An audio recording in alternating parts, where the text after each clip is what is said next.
दोन महत्त्वाचे आपले अजून एमओयूज झालेत। आपल्याला माहिती आहे की मुंबई 3 ही आपण तयार करतो आहोत। या मुंबई 3 मध्ये विशेषतः काल टाटा सन्सच्या माध्यमातून आपण त्यांना 1 वर्षापूर्वी विनंती केली होती की इनोव्हेशन सिटी, कारण आपल्याला माहिती आहे की आपल्याला जर आपली अर्थव्यवस्था दुप्पट वेगाने मोठी करायची असेल तर इनोव्हेशन हाच उपाय आहे। जगात तेच चाललेलं आहे आणि त्याकरता एक इनोव्हेशन इकोसिस्टम उभी करावी लागते आणि म्हणून इनोव्हेशन सिटी ही मुंबईजवळ तयार झाली पाहिजे, अशा प्रकारची आपली इच्छा होती।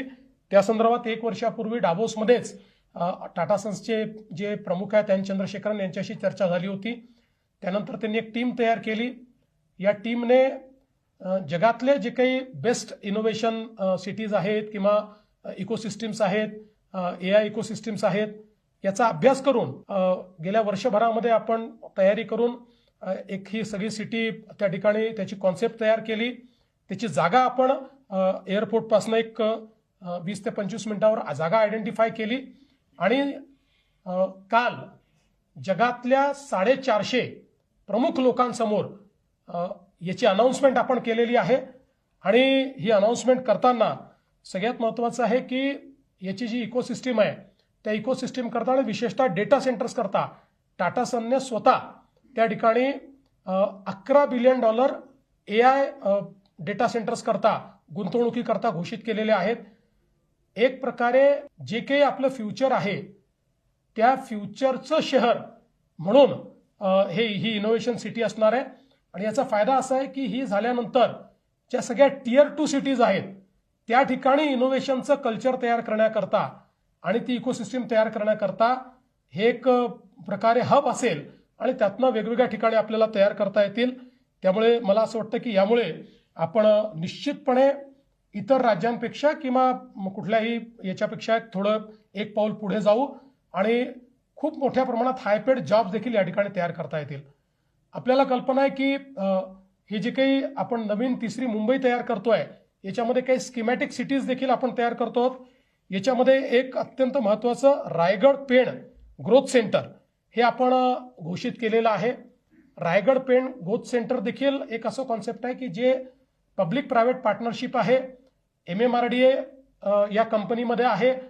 ही जी कंपनी आपण तयार केलेली आहे, प्रायव्हेट सेक्टरचे लोक आहेत, त्यांची जमीन आहे, आपण प्लॅनिंग करतो आहोत। आणि ही आपण अनाउन्स केल्यानंतर मला आनंद आहे की एक प्रकारे जसं आपण BKC एक बिझनेस डिस्ट्रिक्ट म्हणून तयार केला तशा प्रकारचा बिझनेस डिस्ट्रिक्ट म्हणून रायगड पेण ही आपली स्मार्ट सिटी असणार आहे। ही पण आपण जर बघितलं तर आपल्या नवी मुंबई एअरपोर्टपासनं एक 20 ते 25 मिनिटात आपल्याला त्या ठिकाणी जाता येईल अशी कनेक्टिव्हिटी आपण तयार करतो आहोत। आणि सगळी जी काही नवीन प्रकारच्या टेक्नॉलॉजीज आहेत आणि बिझनेसेस आहेत, फिनटेक आहे, GCC आहेत, या सगळ्या करता तिथे एक अत्यंत आधुनिक अशा प्रकारची इकोसिस्टम आपण तयार करतो। आणि मला सांगताना आनंद वाटतो की काल आपण अनाउन्स केल्यानंतर त्याच्यामध्ये खूप महत्त्वाचे काही इन्व्हेस्टमेंट्स आलेले आहेत। जवळपास 1 लाख कोटीच्या इन्व्हेस्टमेंट आले आहेत, ज्याच्यामध्ये स्वित्झर्लंड आहे, कोरिया आहे, USA आहे, त्यासोबत आपण जर बघितलं तर दुबई आहे, त्यानंतर फिनलंड आहे। अशा वेगवेगळ्या देशातल्या जवळपास 10 कंपन्यांनी त्याच्यामध्ये इन्व्हेस्टमेंट घोषित केलेली आहे आणि त्यामुळे ही सिटी देखील पिकअप होईल। त्यामुळे एक प्रकारे आपल्या अर्थव्यवस्थेला नवीन पद्धतीनं चालना देण्याकरता आणि मुंबईला फिनटेक कॅपिटल बनवण्याकरता एक अत्यंत महत्त्वाच्या अशा प्रकारची ही शहरांची अनाउन्समेंट आहे। त्यामुळे MMRD असेल किंवा सिडको असेल या दोघांच्या माध्यमातून देखील अशा पद्धतीचे अनेक स्ट्रॅटेजिक MOUs आपण केले।